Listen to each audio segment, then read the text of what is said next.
أعوذ بالله من الشيطان الرجيم. بسم الله الرحمن الرحيم. واتبعوا ما تتلو الشياطين على ملك سليمان وما كفر سليمان ولكن الشياطين كفروا يعلمون الناس السحر وما أنزل على الملكين ببابل هاروت وماروت وما يعلمان من أحد حتى يقولا إنما نحن فتنة فلا تكفر فيتعلمون منهما ما يفرقون به بين المرء وزوجه وما هم بضارين به من أحد إلا بإذن الله ويتعلمون ما يضرهم ولا ينفعهم ولقد علموا لمن اشتراه ما له في الآخرة من خلاق ولبئس ما شروا به أنفسهم لو كانوا يعلمون. അസ്സലാമു അലൈക്കും വറഹ്മത്തുള്ളാഹി വബറകാതുഹു. നിങ്ങൾ കേട്ടത് സൂറത്തുൽ ബഖറയിലെ 103-ാമത്തെ വചനമാണ്. അർത്ഥം ഇപ്രകാരമാകുന്നു: സുലൈമാൻ്റെ ഭരണകൂടത്തിനെതിരെ പിശാചുക്കൾ അഥവാ രാജ്യദ്രോഹികൾ അനുവർത്തിച്ചിരുന്ന നയം ഇവർ, അതായത് ഈ യഹൂദർ പിന്തുടർന്നിരിക്കുകയാണ്. സുലൈമാൻ അവിശ്വസിച്ചിട്ടില്ല, എന്നാൽ പിശാചുക്കളാണ് വിശ്വസിച്ചിരുന്നത്. അവർ ജനങ്ങൾക്ക് വഞ്ചനാകൃത്യം പഠിപ്പിക്കാറുണ്ടായിരുന്നു. ഈ യഹൂദരുടെ വാദപ്രകാരം ബാബിലോണിയയിലെ 2 മലക്കുകളായ ഹാറൂത്ത് മാറൂത്ത് എന്നിവർക്ക് ഇറക്കപ്പെട്ടതിനെയും അവർ പിൻപറ്റുന്നു. പക്ഷേ നിശ്ചയമായും ഞങ്ങളൊരു പരീക്ഷണം മാത്രമാണ്, അതിനാൽ ഞങ്ങളുടെ നിർദ്ദേശങ്ങളെ നിരാകരിക്കരുത് എന്ന് പറഞ്ഞിട്ടല്ലാതെ അവർ രണ്ടുപേരും ആർക്കും ഒന്നും തന്നെ പഠിപ്പിച്ചിരുന്നില്ല. എന്നാൽ ഇവർ, അതായത് യഹൂദർ, ഭാര്യ ഭർത്താക്കന്മാർക്കിടയിൽ ഭിന്നിപ്പുണ്ടാക്കുന്ന വിദ്യ അവർ രണ്ടുപേരിൽ നിന്നും അവരുടെ ചരിത്ര സംഭവങ്ങളിൽ നിന്നും പഠിക്കുന്നു. യഥാർത്ഥത്തിൽ അവർ ഹാറൂത്തും മാറൂത്തും അള്ളാഹുവിന് അനുമതി കൂടാതെ അതുമൂലം ആർക്കും ഒരു ഉപദ്രവം ഏൽപ്പിക്കാറുണ്ടായിരുന്നില്ല. ഇതിനെതിരായി തങ്ങൾക്ക് തന്നെ ഉപദ്രവകരമായതും ഉപകരിക്കാത്തതുമായ കാര്യങ്ങളാണ് ഇവർ, അതായത് യഹൂദികൾ, പഠിപ്പിക്കുന്നത്. ഇത് ഈ മാർഗം കൈക്കൊണ്ടിട്ടുള്ളവർക്ക് പരലോകത്ത് യാതൊരു അംശവുമില്ലെന്ന് അവർ നല്ലവണ്ണം അറിഞ്ഞിട്ടുണ്ട്. എന്തിനു പകരം അവർ സ്വന്തം ആത്മാക്കളെ വിറ്റിരിക്കുന്നുവോ അതെത്ര നികൃഷ്ടം! അവർ ഇത് ഗ്രഹിച്ചിരുന്നുവെങ്കിൽ. ഈ ആയത്തിൻ്റെ തഫ്സീറാണ് ഇന്ന് ദർസിൽ ഉൾപ്പെടുത്തിയിട്ടുള്ളത്. കഴിഞ്ഞ ദർസുകളിൽ ഹാറൂത്തും മാറൂത്തും ആരാണെന്നും അവരെ പിന്തുടർന്നതുകൊണ്ട് 3 കാലഘട്ടങ്ങളിൽ രഹസ്യമായി ചിലർ ചെയ്തിരുന്ന ഗൂഢതന്ത്രങ്ങളെ സംബന്ധിച്ചും അവരുടെ ഉദ്ദേശ ലക്ഷ്യത്തെ സംബന്ധിച്ചുമെല്ലാം പറഞ്ഞിരുന്നു.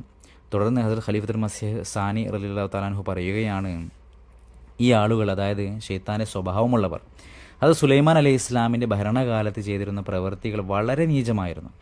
അവർ സുലൈമാൻ അലൈഹി ഇസ്ലാമിൻ്റെ മേൽ അദ്ദേഹം കാഫിറായിപ്പോയി, മതഭ്രഷ്ടനായി, മുശ്രിക്കായി, വിഗ്രഹങ്ങളെ ആരാധിക്കുന്നു, അല്ലെങ്കിൽ മതത്തിനെതിരായി പഠിപ്പിക്കലുകൾ നൽകുന്നു എന്നെല്ലാം ആരോപിക്കുമായിരുന്നു.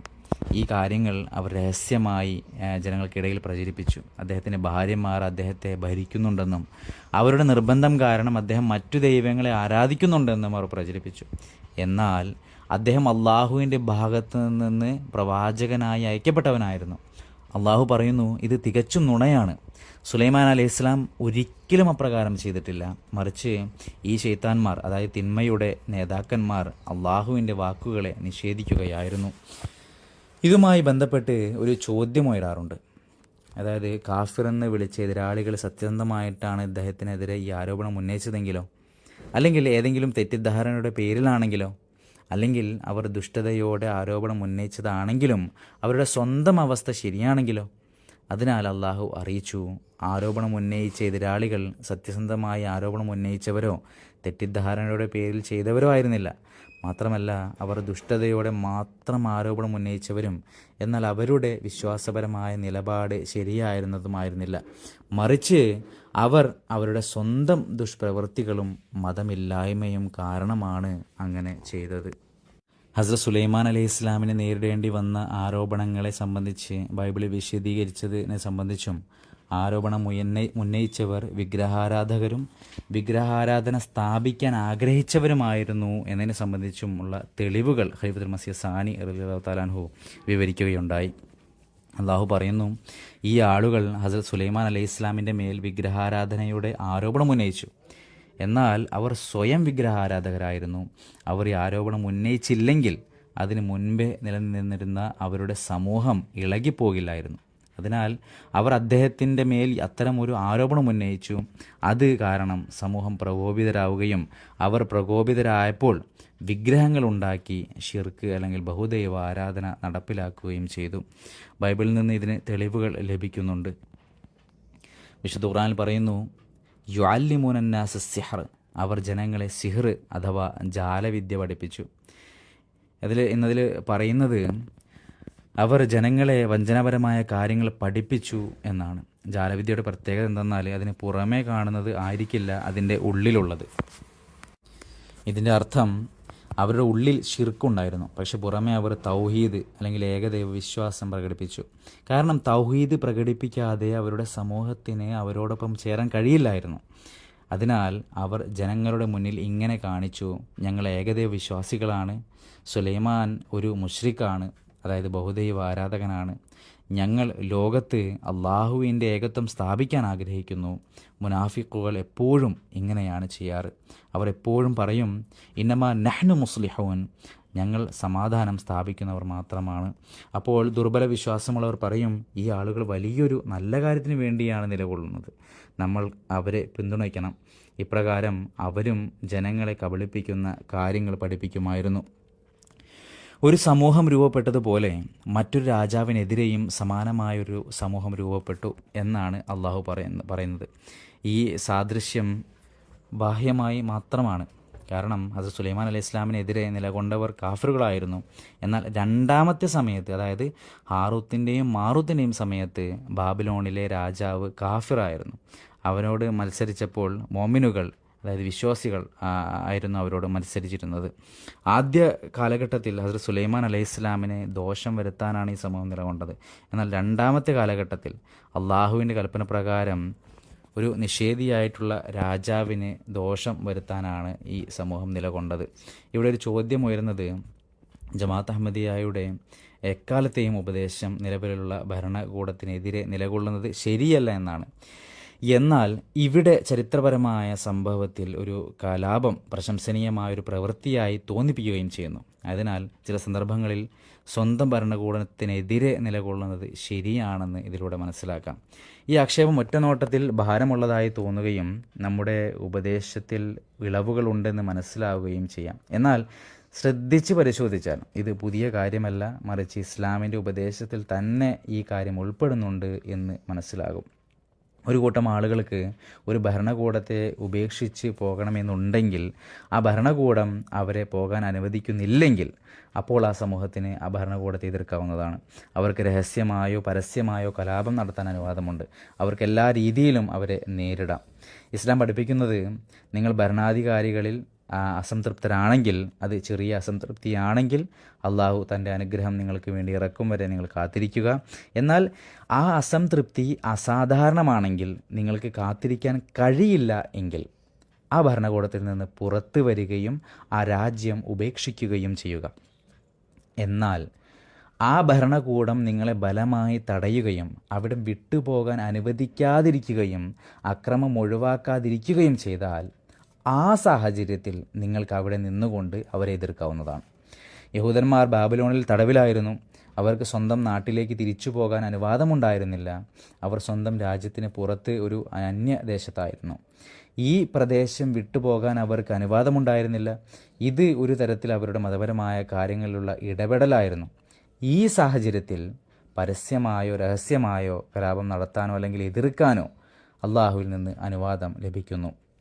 ഇവിടെയും ചരിത്രത്തിൽ അവസ്ഥ ഇതുതന്നെയായിരുന്നു. ഈ അവസ്ഥയിൽ രാജാവിനെ എതിർക്കുന്നത് അനുവദനീയമായിരുന്നു. കാരണം അവർക്ക് സ്വന്തം നാട്ടിലേക്ക് തിരിച്ചു പോകാൻ അനുവാദമുണ്ടായിരുന്നില്ല. കൂടാതെ അവിടുത്തെ ജനങ്ങൾക്ക് സ്വന്തം നഗരം പുനഃസ്ഥാപിക്കാൻ അനുവാദമുണ്ടായിരുന്നില്ല. ഒടുവിൽ അള്ളാഹു ജെറുസലേം പുനഃസ്ഥാപിക്കാൻ ഒരു വഴി തുറന്നു. തുടർന്ന് ഹസ്രത്ത് ഖലീഫത്തുൽ മസീഹ് സാനി റളിയല്ലാഹു തആല അൻഹു ഖുർആനിലെ സൂറത്തുൽ കഹഫിൽ ദുൽഖർനൈൻ എന്ന പേരിൽ പരാമർശിക്കപ്പെടുന്ന സൈറസ് എന്ന രാജാവാണ് എന്ന് പറയുകയുണ്ടായി. ഇസ്രായേൽ മക്കളെ ജെറുസലേമിലേക്ക് തിരിച്ചു പോകാൻ അനുവദിക്കാൻ അള്ളാഹുവിൽ നിന്ന് അദ്ദേഹത്തിന് കൽപ്പന ലഭിച്ചു. അങ്ങനെ അദ്ദേഹം അവരുമായി സൗഹൃദം സ്ഥാപിക്കുകയും ബാബിലോൺ ഭരണകൂടത്തെ പരാജയപ്പെടുത്തുകയും ചെയ്തു. നൂറുകണക്കിന് വർഷങ്ങളായി നിലനിരുന്ന ബാബിലോൺ ഭരണകൂടവുമായി താരതമ്യം ചെയ്യുമ്പോൾ അദ്ദേഹത്തിൻ്റെ ഭരണകൂടം ഒരു ചെറിയ രാജ്യമായിരുന്നു. എന്നാൽ സൈറസിൻ്റെ വളർച്ച കണ്ടപ്പോൾ ചില ഭരണകൂടങ്ങൾ അദ്ദേഹത്തെ തകർക്കാൻ ഗൂഢാലോചന നടത്തി. ഇത് അദ്ദേഹം മനസ്സിലാക്കി. അങ്ങനെ അദ്ദേഹം രഹസ്യമായി യഹൂദരുമായി ധാരണയിലെത്തി ബാബിലോണിനെ ആക്രമിച്ചു. അള്ളാഹുവിൻ്റെ സഹായത്താൽ അദ്ദേഹം അത് കീഴടക്കി. ഈ സംഭവം വിവരിച്ചുകൊണ്ട് അള്ളാഹു അറിയിക്കുന്നത് നബി സല്ലല്ലാഹു അലൈഹി വസല്ലമയുടെ കാലത്ത് യഹൂദർ ഷെയ്ത്താൻ്റെ സ്വഭാവമുള്ളവർ സുലൈമാൻ അലൈഹി ഇസ്ലാമിൻ്റെ ഭരണത്തിന് ദോഷം വരുത്താൻ ചെയ്തിരുന്ന അതേ പ്രവൃത്തികൾ തന്നെയാണ് അനുകരിച്ചത്. അതുപോലെ ബാബിലോണിൽ ഹാറൂത്തിനും മാറൂത്തിനും ഇറക്കപ്പെട്ട കാര്യങ്ങളെയും അവർ പിന്തുടരാൻ ആഗ്രഹിക്കുന്നു. എന്നാൽ അവർ ചിന്തിക്കുന്നില്ല സുലൈമാൻ അലൈഹി ഇസ്ലാമിനെ എതിർത്തവർ വളരെ മോശം സ്വഭാവം വെച്ച് പുലർത്തുന്നവരാണെന്നത്. എന്നാൽ ഹാറൂത്തിൽ നിന്നും മാറൂത്തിൽ നിന്നും രഹസ്യതന്ത്രങ്ങൾ പഠിച്ചവർ അള്ളാഹുവിൻ്റെ കൽപ്പന പ്രകാരം ആ പ്രവൃത്തിയിൽ പങ്കെടുത്തവരായിരുന്നു. കാരണം ഇസ്രായേൽ മക്കളെ ബാബിലോണിലെ രാജാവിൽ നിന്ന് രക്ഷിക്കാൻ വേണ്ടിയാണ് അവർ നിലകൊണ്ടത്. അവർ ജനങ്ങളോട് പറയുമായിരുന്നു, ഞങ്ങളുടെ വാക്കുകൾ കേൾക്കുക, ഉള്ളിൽ തന്നെ ഒരുങ്ങുക. സൈറസും അവൻ്റെ ജനതയും പുറത്തു നിന്ന് ആക്രമിക്കുമ്പോൾ നിങ്ങൾ അകത്തു നിന്ന് ആക്രമിക്കുക. ദുർബല ഹൃദയരായതുകൊണ്ട് സ്ത്രീകൾ ഇത് മറ്റുള്ളവരോട് പറഞ്ഞു പോകാൻ സാധ്യതയുള്ളതിനാൽ അവർ ഇത് സ്ത്രീകളോട് പറഞ്ഞിരുന്നില്ല. ഈ ആയത്തിൻ്റെ തഫ്സീർ തുടർന്നതാണ്. വാഖിറു ദഅ്വാനാ അനിൽ ഹംദുലില്ലാഹി റബ്ബിൽ ആലമീൻ.